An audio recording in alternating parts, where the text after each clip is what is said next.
Rosie, welcome to the Success School Show. Thank you so much for being here. I'm really excited to dive into this because, mental health, well-being, physical health, it's all the stuff that we talk about here at Success School. I know you've got a super important story and a message that we need to get out tonight.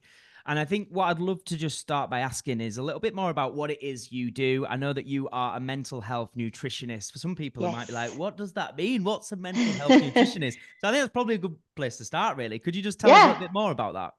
Yeah. So basically, I help people with their mental health just by changing their diet and their lifestyle. So you'd be amazed at the difference, the transformation people can feel just when they tweak something in their diet or in their lifestyle. And I think, there's a lot of information now about what we can do to support our mental health, but it's still massively overlooked. And that's why people need my help. So I absolutely love it. Particularly because we're living in a mental health epidemic now, and it's tough out there. Everybody's really struggling. So Mm. yeah, really, really kind of happy to help everybody and teach them what they need to do. And I know that you yourself obviously had a really difficult journey quite a few years ago. For anybody that doesn't know a little bit about your story, could you just take us back to that time and just share a Yeah, little bit about what you personally went through?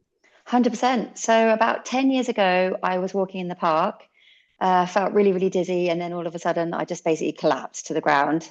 I freaked out because nothing like that had ever happened to me before. So I basically climbed into a taxi, went home, and I climbed into bed and I stayed there for 3 years straight. I was completely paralyzed with exhaustion. I couldn't do anything. Like I was so knackered. I couldn't work, couldn't exercise, couldn't socialize. My whole life totally stopped. So I kind of did what anybody would do in that situation. Took myself off to the doctors to get some bloods done and just find out what was going on. But all my results came back normal, and the doctor just said, "You're depressed. Here are some antidepressants." So I was a little bit bewildered and went home and just started crying because I was like, it's not depression. Like I used to be super energized, I was like energy bunny. So I knew that something was going on. I knew it was more than that. So I basically did loads of reading, loads of research. I went to see every other health practitioner over a long space of time and eventually got diagnosed with severe burnout. So what I realized over the years is that you get burnout when your plate is already full, but you keep on adding to it. And that's absolutely what I was doing. Before I collapsed, I thought I was superwoman. I said yes to everything. I was working at the speed of light and I missed all the warning signs. And that day in the park, something was the straw that broke the camel's back, and boom, that was it. I was in bed. So it took me a long time to get back on my feet, about 4 years, but I had to make loads of changes. I had to change my diet, my lifestyle, and my mindset. And, being in bed for 3 years on your own was a really, really dark place. And, my mental health totally went out the window. Pretty much every day I would wake up with chronic anxiety, low mood. And I was not doing all the right things in the beginning. I was constantly comparing my life to everybody else's on Instagram, which massively sabotaged my recovery. So yeah, and it took me about 4 years to get back on my feet. So yeah, it was long. But that's why I've written the book Burnout's a Bitch, and that's why I've put together this mental health festival in October. And I'd love to invite you all to come, all of your listeners to come and join us. It takes place on October the 12th. But we've essentially got all the experts in their field to teach everybody how to feel mentally well and how to avoid burnout and how to optimize their mental health because it's tough out there. It's not easy. I want to talk more about the book and the event because I know this is so needed and so important. And before we kind of dive into a little bit more of that, I'm just kind of listening and I'm just like, wow, like we all hear, oh, burnout. And a lot of us will Yeah. say, oh, I got burnt out. But Hmm. just to be clear, you you went to bed and you didn't leave for 3 years. Yeah. And I know that I'm sure this is a story you've told many times, and I know now, thankfully, you're 100% recovered and things like that. But if you were to just take us back to 3 years in bed, like, Yeah.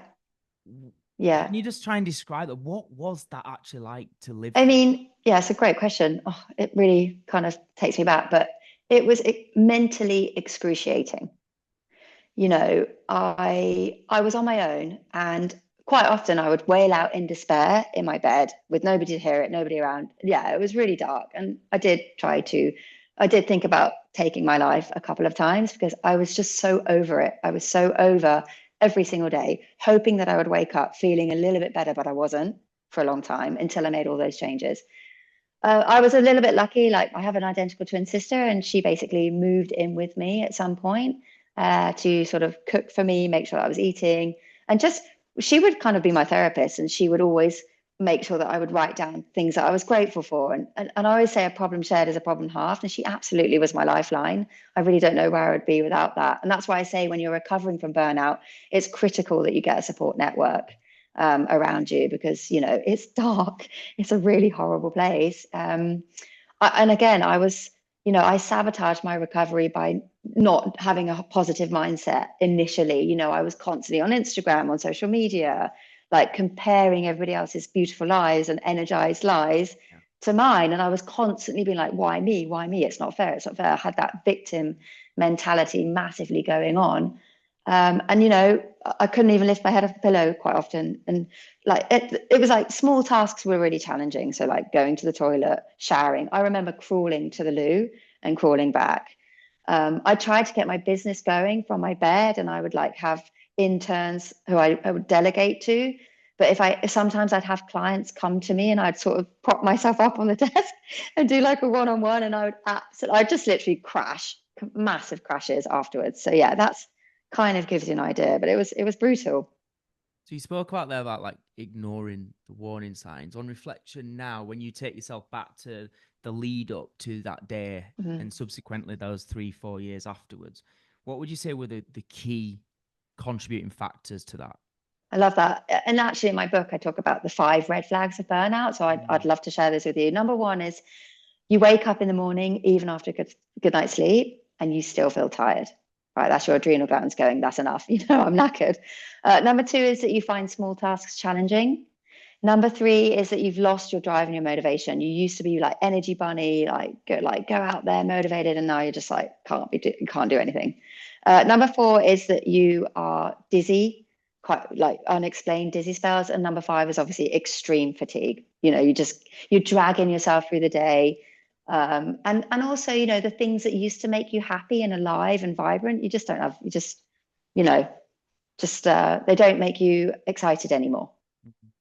And what would you say the catalyst was in terms of, you said there about needing to say no to things and I guess setting boundaries, right? What were the things that 100%. you recognized you were saying yes to that you shouldn't have been? Literally, I just said yes to everything. I thought I was invincible. Mm. I didn't think that anything could touch me, and I was young.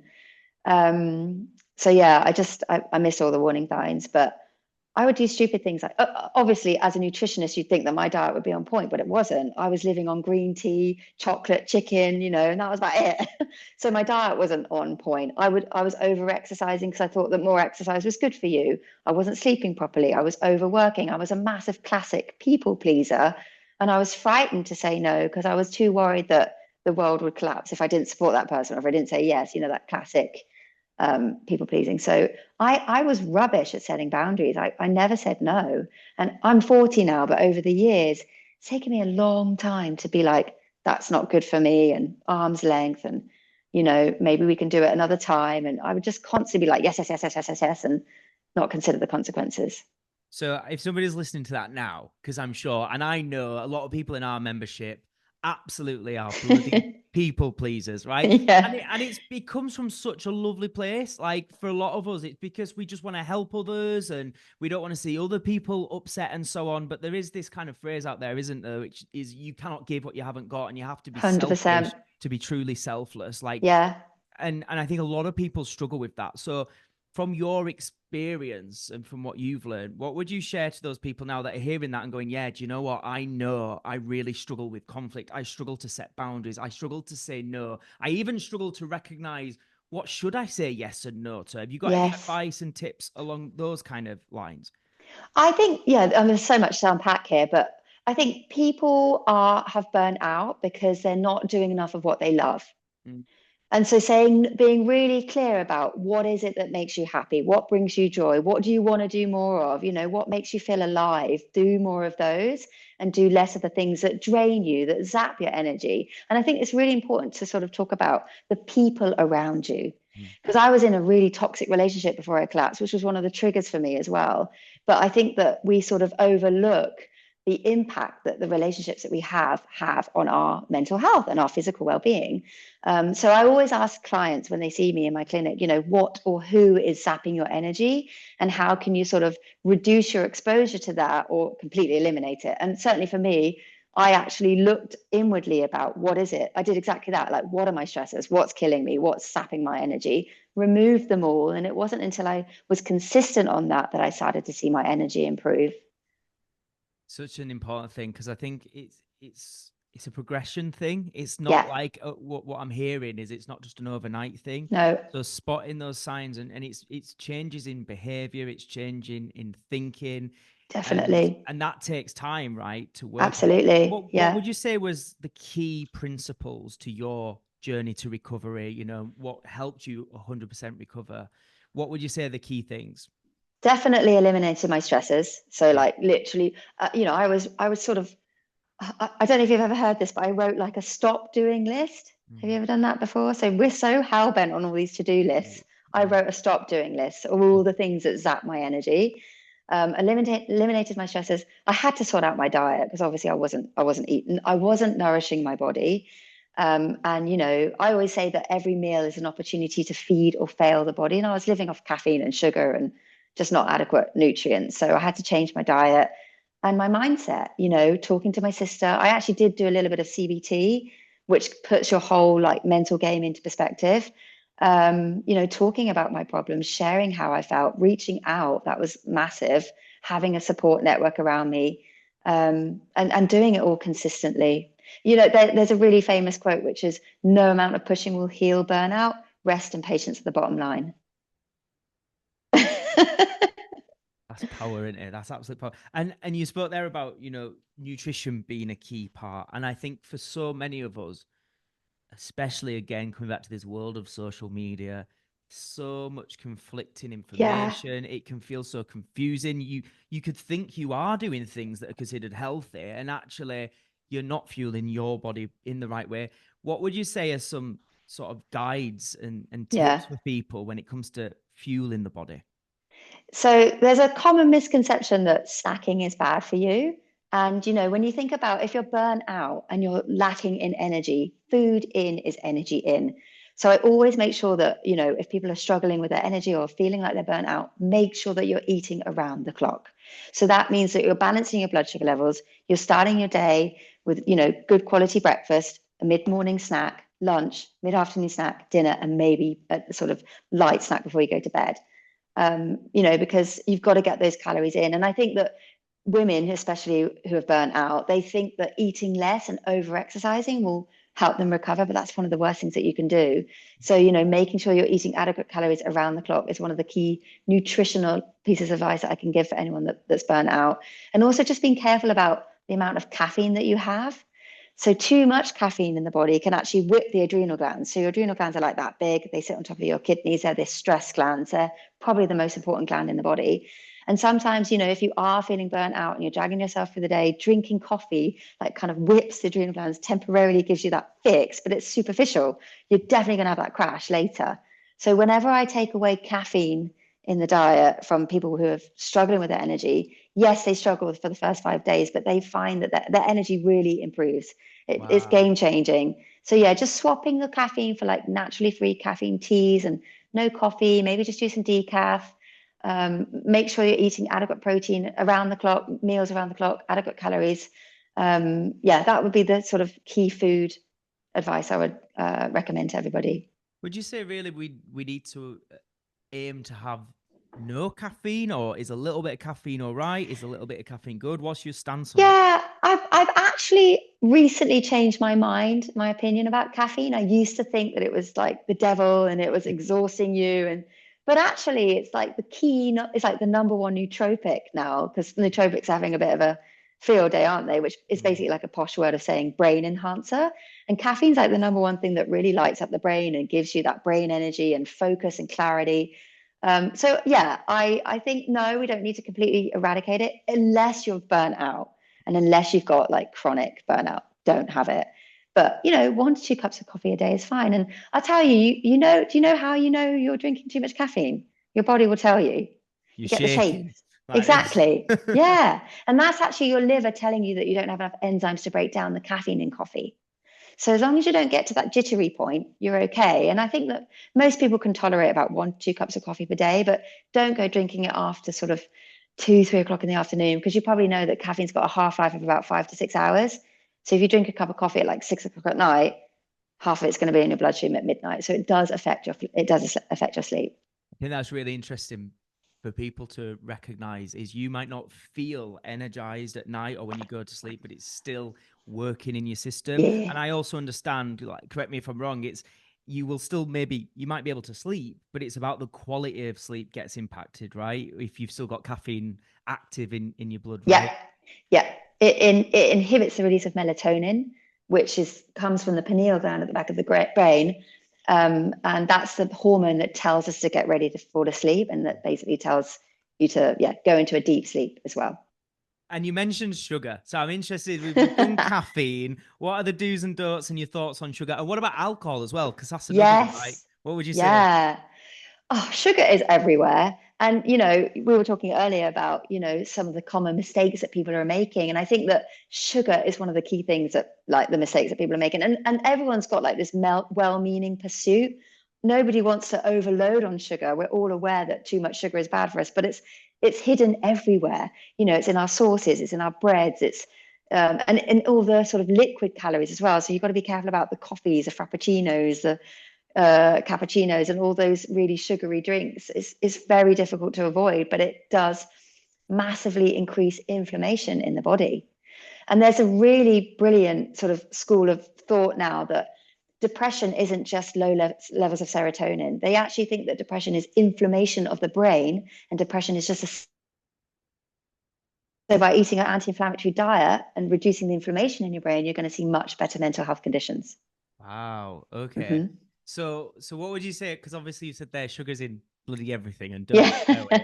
And it's also super lovely and addictive. It So is. what would you say? Because I'm hoping you're not telling me I can't have any sugar ever again, but what would you kind of Yeah, suggest? no, yeah, I'm not a food Nazi. I am a massive believer in the 80/20 rule, where 80% of the time you feed your body, you give it what it needs, you give it the nutrients and the fats and the proteins and the fiber. And then 20% of the time, have that piece of chocolate cake, have a glass of wine. We are human.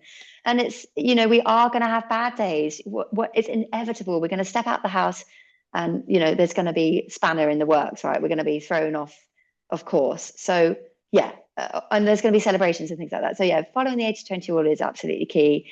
Alcohol, I've just started a sober curious journey. I turned 40 in January and have started to go alcohol free, and I've been alcohol free for 10 weeks now. Wow. And I've done loads of kind of research about the benefits of alcohol, and I've since discovered that there are none. Really? Because everybody tells me Zero. it's grapes and it's all No. healthy if you have a small amount. And don't even say is it the Mediterranean diet, or whatever, have a glass of wine with every Yeah. meal. So we've heard these narratives, Yeah. but you're saying they're not 100%. true. I'm a massid fan of the Mediterranean diet. And by and large, if you're eating a Mediterranean diet, you're going to prevent diseases and have a better time with your health, because by and large, it is whole foods. Yes, there's that caveat that they recommend red wine, and that contains an antioxidant called resveratrol. But I've heard again and again that you'd have to drink loads, like I think it's about 10 bottles of red wine in order to get a tiny amount of that resveratrol, which is bonkers. You'd be pretty hammered, wouldn't you, at that point? What I've discovered, which is crazy, because alcohol is a pure poison. It literally poisons every single cell in the body. And in every single cell in the body, you've got something called the mitochondria, which is like the energy factory, and it poisons the mitochondria. So that's why it zaps your energy. That's why it causes inflammation in the body, which is why you get brain fog and inflammation in the brain, and so on and so on. It's a liquid carbohydrate, which means it inhibits with weight loss and absolutely wreaks havoc with your hormones. There are no benefits to drinking alcohol. And what I find really fascinating is every single birthday or Christmas, I didn't realize this until recently, but we gift a bottle of poison. We'll give people a bottle of wine and a bottle of champagne. And now that I'm on the other side of sobriety, kind of being curious, I'm just like, that is so weird. Like, Yeah. I wouldn't give that anymore as a gift. Now that I know what I know, I'd much rather give flowers or, make a sort of cake or something like that, but not alcohol. It's so interesting because it's just sometimes I find like hosting this podcast and speaking to amazing people like you, there's just certain messages that hit at certain times, and there's an alignment there. And I I think is it nearly 5 weeks now since I had any alcohol, and I never really drank a lot anyway. I might have the odd drink here or there, but I've never been a big fan of drinking. But I got to a point where I'm like, just want to take it out. And Mm. interestingly, and caveat, if anyone's watched my social media, be like, he's lying. What's it like? Recently, my girlfriend and I, we went away, and they basically gifted us some poison. They gifted us a bottle of champagne for a shout out on social media that we'd been there and all Mm. that kind of thing. And I just had a picture with it for the thing that they wanted. And I literally was like, how interesting that they've gifted us something and they've just assumed, especially in this day and age, because I think more and more people Mm. are getting on the wavelength of actually 100%. why do we accept this as being normal? And interestingly, about the Mediterranean diet, I heard somebody speak about this recently about, yes, like you've said, whole foods, and generally it's great, but it's not. When we look at those areas of the world where people generally live longer and have healthier lives, a big part of those kind of cultures is, well, they spend a lot of time connecting with each other and cooking together. It's not just purely the food and the alcohol or the fact they have a, Mm. you know what I mean? There's more to it than just Oh, that. that's So such a good point. Yeah, totally. And especially now when we're so we're so there's this whole loneliness epidemic that's right, sort of not like happening now.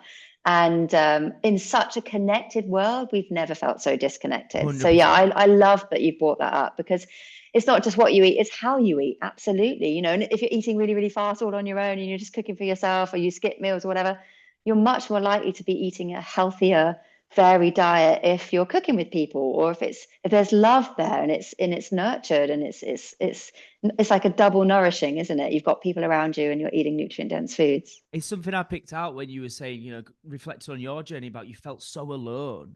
And it Mm, isn't when you say it's about how you feed your body, and it's that thing of we feed it in terms of what are the conversations we're having, what's the energy definitely. around us, like you've said there, saying no to things. And so it is, it's a jigsaw puzzle, right? And you need all of the Definitely. pieces. It's not just one 100%. thing in isolation.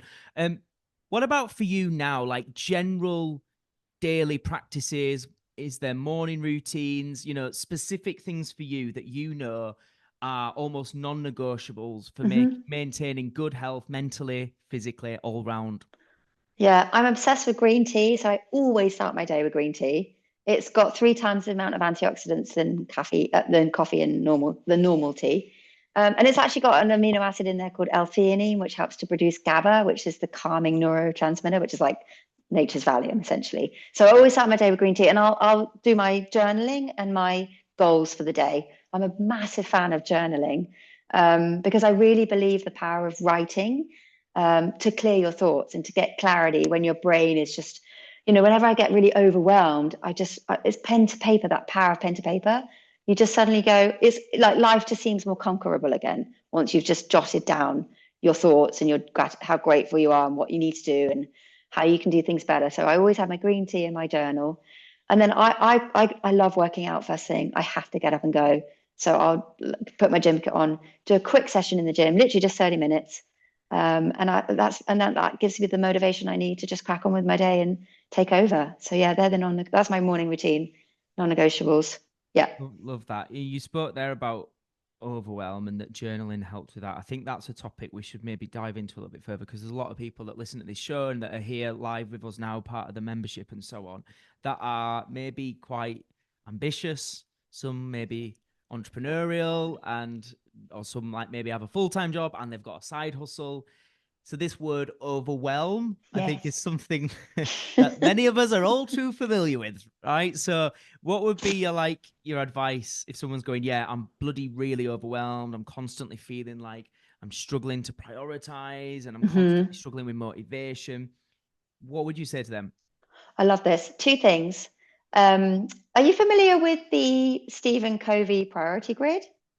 I'm not, no. Ooh, Oh, enlighten okay. us. Enlighten Yeah. us. So it's amazing. You basically get a piece of paper and draw like a sort of cross on it.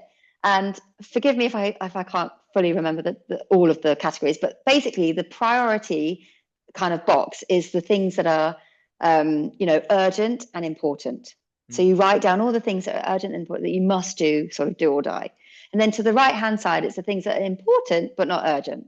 And then below, you've got the things that are not urgent, not important. And then to the left, you've got the things that are urgent but not important. And that, whenever I'm feeling overwhelmed, I just go, look, there's so much going on. Let's just break it down and put everything in the box. And I tell people to do that. And it's so easy. And I get consistent feedback saying that they've been using that ever since and they love it. The other thing is most people feel frazzled because their diaries are left to randomness. So, I love, there's something called diary defaulting, where you basically put down in your diary everything that you need to do and you color code it. Because if it's not in the diary, it's not done. And that way you've got that discipline against the diary where you're following through and you're not just, what am I doing now? It's that structure. It's like, that sort of, if you fail to plan, you plan to fail. Yeah. Yeah. Yeah. So those are the two things that I consistently share with everybody when overwhelm hits the spot. One thing that just came to my mind listening to that is somebody could hear that, but if they are truly like just feeling really overwhelmed, a lot of the time, in my experience, that idea of urgent and important, they've convinced themselves that almost everything's important and everything's a priority. So I just wondered if you've worked with clients and you catch that in their sort of thought patterns of they're talking like everything's important. How do you help them identify and just go back to basics and go, hang on, let's get a perspective check here. Like what would you say to help somebody recognize that? I think it goes back to what we were saying earlier about does it fall into that category of the things that you enjoy and that bring you joy and that you love? And if it isn't, don't do it, essentially. And there's that kind of that stop doing list, writing that down. And I think that the art of delegation is often overlooked. People think that they have to take on the world. People think that it's their job to be everything to everyone, and that's the fastest way to burn out. So as soon as you kind of get clear on what it is that you want and what you're good at, and you only stick to that, and you learn to say no without explaining yourself, because the world will still carry on. If you say no to somebody, obviously you've got to be polite, but the best way to say that is just be like, hey, love this opportunity, would really love to do this, but I've got a lot on my plate right now. Could we revisit it in 6 weeks, 6 months, whatever? And they'll be like, sure, that's absolutely fine. And, amazingly, things still carry on. So, Who knew? Yeah. Who knew? Yeah. All right, let's talk about the book. Burnout's a bitch. I mean, what Yes. a title. Tell us Thanks. what's the book about? Who should get it? How's it going to help them? So basically your Bible to recovering from burnout. So yeah, if anybody say no more. There we go. Sold exactly. it. The average professional burns out by the age of 32, and it's so widespread now that the World Health Organization have actually labeled it as a diagnosable condition. So yeah, it's basically like a sort of 6-week recipe and lifestyle book to help you get back on your feet. So wherever you are on the burnout scale, whether you've completely reached overwhelm and you're bedbound, or whether you've sort of in that middle sort of burnout lane where you're just frazzled and you're like constantly overwhelmed and you need to take stock and make some changes, or if you feel like you've got some of the warning signs, or if you know somebody that's got it. So I basically take you through all of the things that make you tired, and you can sort of like check them off, and all of the things that you can do to give you energy. So essentially it covers changes to your diet, changes to your lifestyle, and changes to your mindset and how to master that. And then it goes through some of the tests that you can do to basically understand, why you might be fatigued. Is it your hormones? Is it nutrient deficiencies? Have you got like immune issues going on? Is it autoimmune conditions? There's loads of tests that you can consider. And then I talk loads about supplements that you can take to give you energy and recover from burnout. And then it breaks into like a sort of 6-week meal plan with over 17 recipes to give you energy. Wow, so it's kind of really the full 360 approach. Exactly. You're considering every angle with that. Mm-hmm. So if somebody wants to pick up a copy, where do we get it? The usual kind of places? Yeah, it's on Amazon. If you head to Amazon and click in Burnout's a Bitch, I'm obviously on Instagram as Miss Nutritionist. I think it's in the link in my bio now. Oh no, Go Mental's in my link in my bio. But yeah, you'll find it on Amazon or on my website, missnutritionist.com. Amazing. And tell us about Go Mental as well, because this is your well-being event, right? It's my baby. I love it. I'm obsessed. It makes me so happy. So last year I was at a bit of a crossroads and I was still gunning that whole burnout sort of, train and road, and I love it. But I just suddenly thought, what else can I do? How can I pivot and be of service to more people? What can I do that's something that's bigger than me? And I knew it was mental health. So I kind of just couldn't sleep at night and I had this idea at 3 o'clock in the morning to do a festival. like a mental health festival. And I was like, surely it exists. And I did loads of research as soon as I woke up, and I didn't really see it. So I was like, oh my God, I'm just going to get this going. And literally, almost by the time I woke up, I knew who I wanted it there on the panel. I knew what workshops I wanted. I knew where I wanted it to be. I knew the name, and I had this whole vision. So I launched it last year. It's called Go Mental. And it was just really popular. Everyone loved it. The feedback we got was incredible. So we're going bigger and better this year. And again, I'd love to invite you guys. I'd love you to come along, Matt. It takes place on October the 12th, and it's essentially like a whole day of inspirational talks, keynote speakers, Q&A panels. We've got like a food and mood demo. We've got meditation, fitness sessions, and there's like a whole sort of shopping village where everyone can be introduced to all the brands and all the sort of supplements and gadgets that you can take to optimize your mental health. So yeah, we've basically brought together all of the experts in their field to teach everybody how to make their mental wellbeing journey easier. So I can send you that, give everybody a discount code if you want. Sounds amazing. So that's the 12th of Yeah. October. And where is it? Yeah. It's in London, in Holborn. London. We've got a lush venue. I'll send it all to you guys. But the link's in my bio and on Instagram. But if you just go to go-mental.co.uk, you'll see everybody, all the big speakers that we've got there. So fun. Oh, Love I it. love it. And anyone that knows me knows how much I love live events. And I really do encourage people to get there. I think online's brilliant. I think we've got, Yeah, so many great resources to things like these conversations and podcasts and so much great stuff. But there's nothing quite the same as genuinely getting in person with 100%. people. It's just a different Exactly. energy. So massively encourage that. And 12th of October. Helen, check the diary. We need to get there. Let's see if we can make it over there.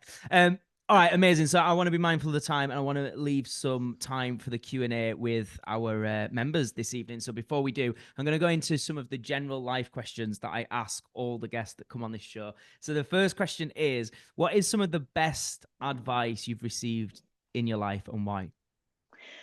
Oh, it's a great question. The best piece of advice I've ever been given is if you chase after two rabbits, you'll never catch one. Yes. Yeah. And I'd like to give you a little bit of context just to explain what I mean. When I was burnt out, or just before, and I was like really struggling, I had a coach and he was excellent, really brilliant. But I was running Miss Nutritionist and had also just launched my first line of food products. And I was literally just being pulled all the way everywhere. And I wasn't consistent or successful at either of them. And he goes to me, you need to make a decision, Rosie. You need to choose one and do it, like make it an epic job and like smash it. So I let one go, and he was totally right. So that's what I mean by chasing after one, not chasing after two rabbits.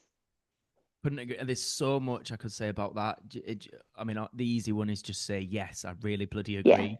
But it just makes me reflect on. I think I've always found that challenging because I've always been someone that's quite ambitious and has loads of ideas and creative, and I've always wanted to do 101 things. And whenever I've got close to that burnout stage where it's like I just can't keep going, it's always been as a result of that more than anything. Is I'm Mm, trying to create too mm, much, and as a result everything's doing average and okay, nothing's doing incredible, and then that leaves me then feeling frustrated. And you it's that thing of spinning too many plates, you're going to drop a couple, and then you've got to deal with the repercussions.